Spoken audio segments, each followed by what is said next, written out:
Hey everyone, welcome back to my channel and back to another video. Today we're going to be discussing tips and tricks on how to save a down payment. But before we get started, if this is your first time here, please make sure to hit the subscribe and like button and, leave me a comment. What's your favorite real estate thing? Whatever comes to your mind. Love to hear from you. And if you're returning, welcome back. I am so glad to have you here today. Of course, for those people who are brand new, my name is Megan and I will be your tour guide today. So let's get started.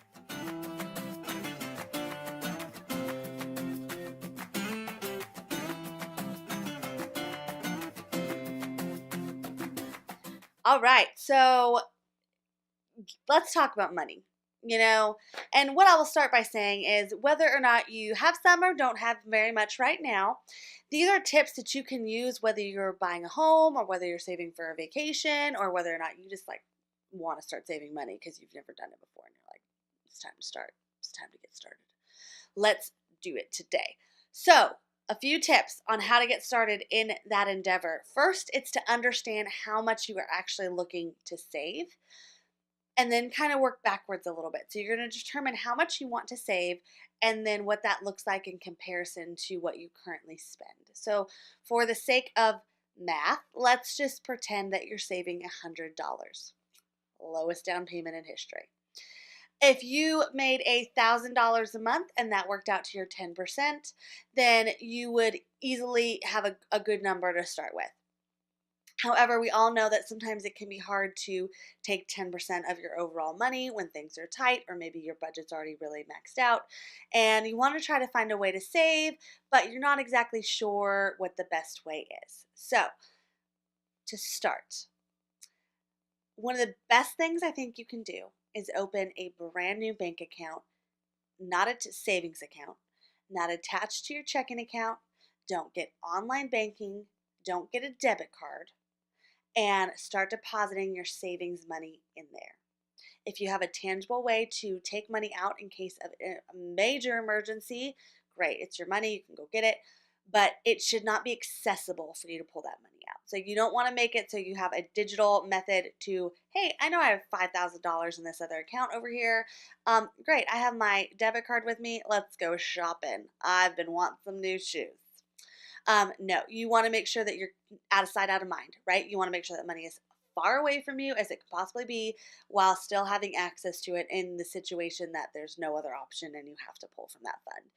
But make sure that whatever you do, that you do not just attach it to another checking account that you're pulling money in and out of, because if you ever do get in a situation, you're just going to transfer that money right on over and you're not even going to think twice about it. Another way that you can easily start saving money, and there's tons of new apps that are starting to do this. I know that there's a lot that do this to retirement accounts. I think Acorn is one that's a retirement account fund. But what you can do is you can set this fund up. So pretending you use the app Acorn, it goes to retirement accounts, but there's some that do the same thing for down payments. It will round up your total cost. So let's say you go to Starbucks and you spend $5.50. It's going to round it up to $6, and 50 cents will go into a retirement fund for you and start accumulating some money. Now, there's other ways you can set that up and other ways that you can have it start saving for you, and you can make your adjustments, but it's just going to do that with every transaction that you have. So, it may not seem like a lot, and it probably doesn't feel like a lot when it's probably 30 cents here and 30 cents there, but what it's going to actually add up to is going to be quite a bit when you realize how many times you swipe that card and not really think twice about it. And the good news is that it's only $1 a month, I believe, until you've made like $1 million or something crazy. So go check that out. If I have any information on others, I will link all of them below, but it's definitely a resource for you to be able to say, hey, let's start saving and getting a few things going. The other thing that I always like, if you're not a fan of Ebates, and I will also link that below, make that your down payment if you shop online, Amazon, right? Who doesn't?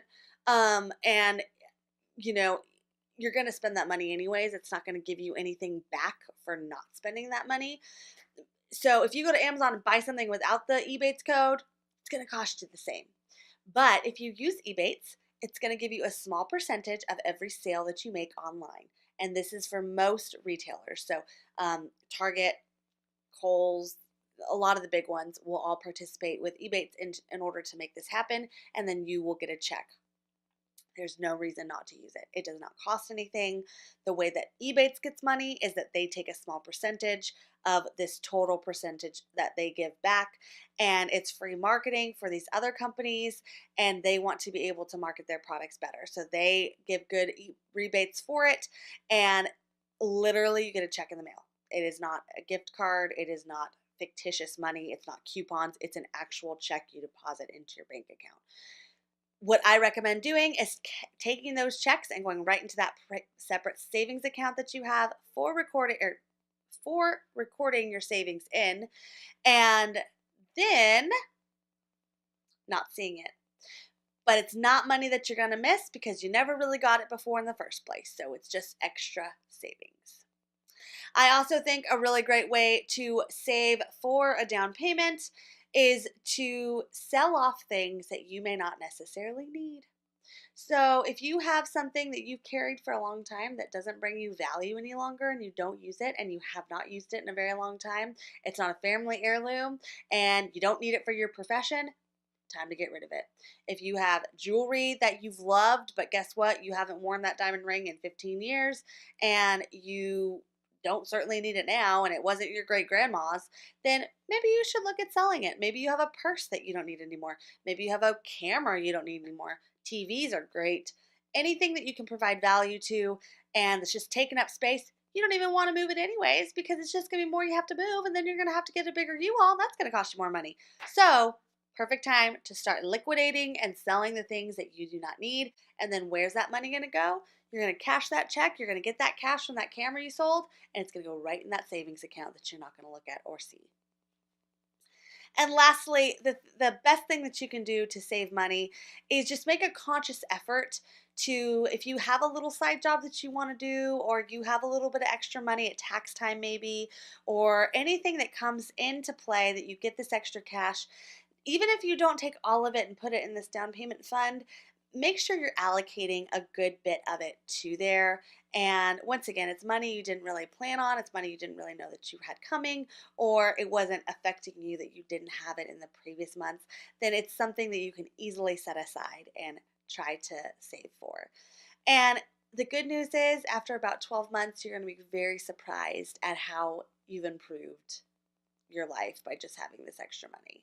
And as I mentioned before, if you're going with a loan program that does not need any type of down payment, and then it's just extra cash to buy new furniture, to save for an emergency, to prepare for any type of situation that comes up, and it's just going to help you completely change the outcome of this first home purchase process, or second, or third, or fifth, whatever home purchase you're on. But very easy ways to make your goals happen. So I would love to hear from you if you have done this, or if you have any other tips and tricks you can share to help save for a down payment for others. Well, I hope you enjoyed this video. Remember to subscribe if you are not already so you don't miss any of the fun in the future. And I cannot wait to see you on the next video.